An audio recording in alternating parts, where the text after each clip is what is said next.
Authorities are urging people to not panic buy eggs as Coles imposes a 2-carton limit after bird flu was found at 5 poultry farms in Victoria. Agriculture Minister Murray Watt joins us now from Canberra. Good morning to you, Minister. Welcome to the program.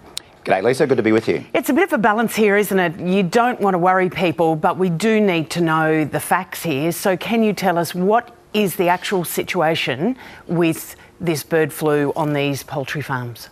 Sure, Lisa. Well, the most important thing for all of you viewers who are enjoying their eggs for breakfast this morning is that there's no reason to expect that we're facing a national shortage of eggs. I know there was a little bit of alarm yesterday prompted by Coles making a preemptive decision to limit egg sales to 2 cartons per customer. Obviously, many other retailers have not followed suit, so people are able to shop around if they do need to buy more than 2 dozen. Personally, I don't think I've ever bought more than 1 dozen eggs at one time, but I know there might be people who need to get larger stocks, and those stocks are available. What has happened here is that there are currently 5 poultry or egg farms in Victoria that have been infected with a particular strain of avian flu. It's important to note that that is not the highly dangerous strain of avian flu that we have seen circulating in other parts of the world. And obviously, as a protective exercise, the poultry in those farms have been euthanased to ensure that the virus doesn't spread more rapidly and become a bigger problem. But the bottom line is that every day Australia produces 18 million eggs every day, and there's no risk to that supply stopping anytime soon. So the numbers we're looking at, and correct me if I'm wrong, but the Victorian Farmers Federation said that in Victoria, 1 in 16 egg-laying chickens have been destroyed, so 1 in 16. So that's reduced the state's supply by about 450,000 eggs a day. I know you say 18 million is the number we're all consuming, but taking 450,000 eggs out, OK, we can deal with that at the moment, but why are you so comfortable or confident that it isn't going to then spiral to more farms and become an even bigger problem?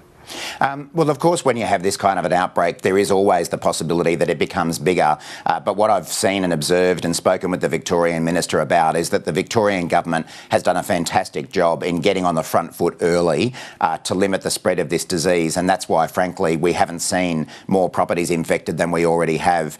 We certainly don't want to be complacent about this, and any biosecurity outbreak in Australia needs to be taken seriously. But as I say, the actions of the Victorian government that we've been supporting as a federal government give me some confidence that we don't need to be fearful about a national shortage.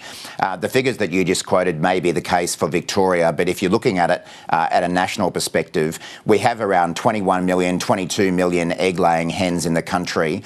There's been about 1 million affected and euthanased or in the process of being euthanased, which is about 4% of the overall national flock, if you like, of egg-laying hens. So again, I don't want to be complacent about this, and we do need to act quickly and carefully, but people can be confident that we've got this in hand. Right. So why has it spread? Is it something that can be eradicated, or a bit like COVID, we've got to live with it? No, certainly the Victorian government believes, and we believe as well, that this is something that can be eradicated, provided we put in a lot of effort at a very early stage, and that's exactly what's happening. Unfortunately for the hens involved in this, they do need to be euthanased as a way of making sure that the virus doesn't spread more rapidly. Essentially, avian flu is a form of respiratory disease, and if there is any contact between infected hens and non-infected hens, that's when you do face the risk of spread happening. So making sure that we essentially lock down the properties that are infected, euthanase the hens involved, that's our best way of making sure that this doesn't spread more widely.